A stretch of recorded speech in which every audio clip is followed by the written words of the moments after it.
హరే కృష్ణ. అందరికీ నమస్కారం.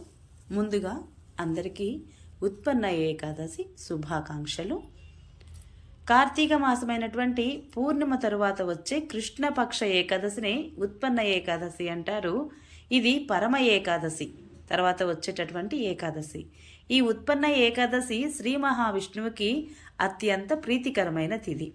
ఉపవాసములు ఆచరించవలసిన ముఖ్యమైన ఏకాదశి ఈ ఉత్పన్న ఏకాదశి. శ్రీ మహావిష్ణువు యొక్క శక్తి స్వరూపములను తెలిపే ఏకాదశులలో ఇది చాలా ప్రత్యేకమైనది, ముఖ్యమైనది కూడా. ముర అనబడే రాక్షసుడిని శ్రీ మహావిష్ణువు సంహరించే సందర్భంలో ఆయన నుంచి ఒక శక్తి ఉద్భవించి రాక్షసుడైన మురను సంహరించింది. అప్పుడు విష్ణువు సంతసించి ఆమెకు ఏకాదశి అని నామధేయం చేశాడు.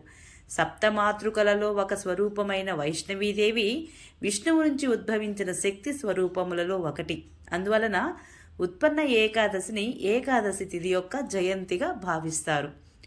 ఈరోజు ఉపవాసం తప్పనిసరిగా చేయవలెను. ఉత్పన్న ఏకాదశి రోజున ఉపవాసం ఉన్నవారి పాపములు హరించబడతాయి.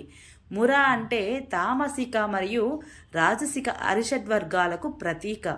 ఈరోజు ఉపవాసం ఉండి శ్రీ మహావిష్ణువును పూజించిన వారికి మిగతా 23 ఏకాదశులలో ఉపవాసం చేసేటటువంటి ఫలితం కలిగి వైకుంఠ ప్రాప్తిని పొందుతారు. వితంతువులు కానీ ఈరోజు ఉపవాసం ఆచరించిన ఎడల వారు ముక్తిని తప్పకుండా పొందగలరు. ఇక మనము ఉత్పన్న ఏకాదశి యొక్క ప్రాముఖ్యతను తెలుసుకుందాము. ఉత్పన్న ఏకాదశి యొక్క గొప్పతనాన్ని శ్రీకృష్ణుడు మరియు యుధిష్ఠిర రాజుల మధ్య జరిగిన సంభాషణ రూపంలో ఈ విధంగా భవిష్యోత్తర పురాణం వంటి వివిధ హిందూ గ్రంథాలలో వర్ణించారు. సంక్రాంతి వంటి పవిత్ర రోజులలో విరాళాలు ఇవ్వడము లేదా హిందూ తీర్థయాత్రలలో పవిత్ర స్నానం చేయడము వంటివి ఉత్పన్న ఏకాదశి యొక్క ప్రాముఖ్యత. ఉత్పన్న ఏకాదశి ఆచరించిన వారు వారి వారి పాపాల నుండి విముక్తి పొందుతారని, చివరికి మోక్షాన్ని పొందుతారని భావిస్తారు. మరణం తర్వాత వైకుంఠం విష్ణువు నివాసానికి నేరుగా తీసుకువెళతారు. 1000 ఆవులను దాతృత్వంగా దానం చేయడం కంటే కూడా ఉత్పన్న ఏకాదశి మహిమ ఇంకా ఎక్కువ అని నమ్ముతారు.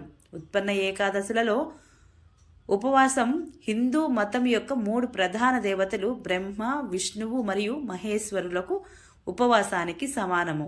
అందువలన హిందూ భక్తులు కూడా అందరూ కూడా ఉత్పన్న ఏకాదశి వ్రతాన్ని పూర్తిగా అంకిత భావంతో ఉత్సాహంగా భక్తి శ్రద్ధలతో పాటించాలి. హరే కృష్ణ. సర్వం శ్రీకృష్ణ అర్పణమస్తు. అందరికీ మరొకసారి ఉత్పన్న ఏకాదశి శుభాకాంక్షలు. హరే కృష్ణ.